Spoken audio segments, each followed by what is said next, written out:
مہرو ایک پہاڑی قبیلے میں پیدا ہوئی. وہ بہت خوبصورت تھی. جب وہ 16 سال کی ہوئی تو اس کی شادی ہو گئی. سسرال والوں کا سلوک اس سے اچھا نہ تھا. ایک دیور تو نہایت سخت دل اور شکی نوجوان تھا. وہ اوباش اور نکما بھی تھا. اس کا نام سنگین خان تھا. وہ کام کم کرتا اور روب زیادہ جماتا تھا. انہی عادات کے باعث سب نالاں تھے، مگر اس کی دادا گیری کی وجہ سے چپ رہتے تھے. مہرو تو اپنے اس دیور سے سہمی سہمی رہتی، کیونکہ اس کے کندھے پر ہر وقت بندوق ہوتی اور بات کرتے ہوئے وہ خون خرابے کا تذکرہ ضرور کرتا تھا. تاہم تینوں بیٹوں میں سے یہی ماں کا سب سے لاڈلا تھا. مہرو کی ساس بڑی سخت گیر عورت تھی اور بہو کے معاملے میں اس کی سنگ دلی انتہا کو پہنچی ہوئی تھی. یہ ان دنوں کا ذکر ہے جب برے صغیر ابھی تقسیم نہ ہوا تھا. تب اکثر گھروں میں آٹا پتھر کی چکی پر خواتین خود پیسا کرتی تھیں. مہرو کی 3 نندیں تھیں، لیکن ساس تمام گھر والوں کے لیے روزانہ کا آٹا چکی پر مہرو سے ہی پسواتی تھی. حالانکہ یہ لوگ کھاتے پیتے گھرانوں میں شمار ہوتے تھے، پھر بھی خادمہ رکھنے کی بجائے ساس مہرو سے ہی دھان کی بوریاں کٹواتی اور پانی کے مشکیزے بھرواتی تھی. پہاڑوں میں بہتے چشموں سے بھاری مشکیزے بھر لانا کوئی آسان کام نہیں تھا. یہ کام موہب خان کا ملازم بھی سر انجام دے سکتا تھا، مگر جہاں دیدہ ساس نازک بدن بہو کو آسائش پسند نہ بننے دینا چاہتی تھی. چشمے پر پانی بھرنے کو مہرو کے ساتھ اس کی نندیں بھی جاتی تھی، مگر مشکیزے صرف مہرو ہی اٹھاتی تھی. وہ سارے گھر کا کام خاموشی سے کرتی. وہ نہایت اطاعت گزار عورت تھی. اس نے کبھی سسرال والوں کو شکایت کا موقع نہ دیا. بیاہ کے بعد وہ کبھی میکے بھی لوٹ کر نہ گئی. ایک روز ساس نے مہرو سے کہا، بہو یہ امانت کے روپے ہیں، ان کو سنبھال کر رکھو. میرے شوہر کے پاس کوئی شخص امانت رکھوا کر گیا ہے، جب وہ مانگیں گے میں تم سے لے لوں گی. اپنے پاس نہیں رکھ سکتی. اگر سنگین دیکھ لے گا تو مجھ کو تنگ کرے گا. مہرو نے رقم ٹرنک میں چھپا دی اور اوپر سے تالا بھی لگا دیا. جانے کیسے سنگین نے چھپ کر یہ گفتگو سن لی. چند دن گزرے تو ساس نے امانت طلب کی. مہرو نے ٹرنک کھولا تو رقم غائب تھی. اس کے پیروں تلے سے زمین نکل گئی. اب ساس کو کیا جواب دے؟ وہ سمجھ گئی کہ خان کی کارستانی ہے، مگر وہ لب نہ کھول سکتی تھی. ساس یہ بات کہاں ماننے والی تھی، الٹا اسی پر الزام دھر دیتی. اس زمانے میں 150 کی رقم بھی 5000 کے برابر ہوگی، جبکہ ایک مکان بھی اتنی رقم میں مل جاتا تھا. مہرو کی سمجھ میں نہیں آتا تھا کہ وہ کیا کرے. گمسم ٹرنک کے پاس بیٹھی تھی، تبھی ساس اندر آ کر بولی، مہرو وہ رقم اپنے پاس ہی رہنے دو، فی الحال تمہارے سسر کو ضرورت نہیں ہے. جس شخص کی امانت ہے اسے جمعے کو لوٹنا ہے. اس وقت تو مصیبت ٹل گئی، مگر رقم تو مہرو کو دینی تھی. تمام رات یہ بیچاری سوچتی رہی، شب کو نہ سو سکی. وہ کسی سے اپنی پریشانی نہ کہہ سکتی تھی. شوہر بستی سے باہر گیا ہوا تھا، میکا دور تھا. شکنجہ خان یہاں ہوتا تب بھی کیا ہوتا. اس قبیلے میں ان دنوں عورتوں کی حیثیت مرد کی زر خرید لونڈی کے برابر تھی. شکنجہ خان پوری طرح ماں کے شکنجے میں تھا. وہ بیوی کی بات کب سنتا تھا؟ جمعے میں 3 دن باقی تھے. یہ سوچ سوچ کر مہرو کا جی الٹا جا رہا تھا. صبح سویرے 4 بجے بیدار ہونا اس کا معمول تھا.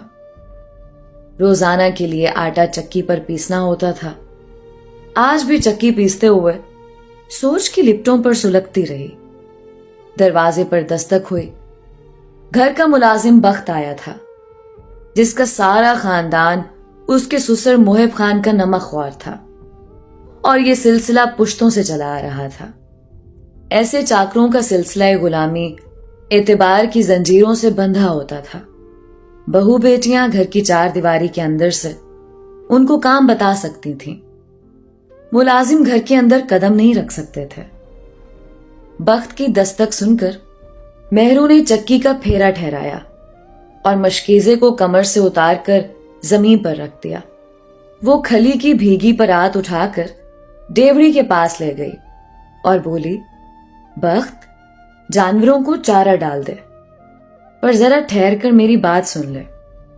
جی بہو بیوی، کہیے کیا بات ہے؟ مہرو بولی، اماں نے میرے پاس 150 روپے رکھوائے تھے، وہ کسی کی امانت تھے، میرے ٹرنک سے چوری ہو گئے ہیں، میرا زیور کسی سنار کے پاس گروی رکھ کر رقم لا دو، ورنہ بڑی خرابی مجھ پر ٹوٹے گی۔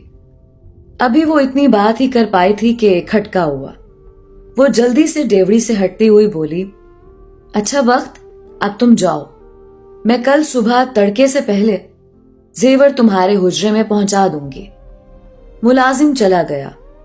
وہ تمام دن سوچتا رہا کہ مہرو بیوی مصیبت میں ہے، اب اس کا انجام نہ جانے کیا ہوگا۔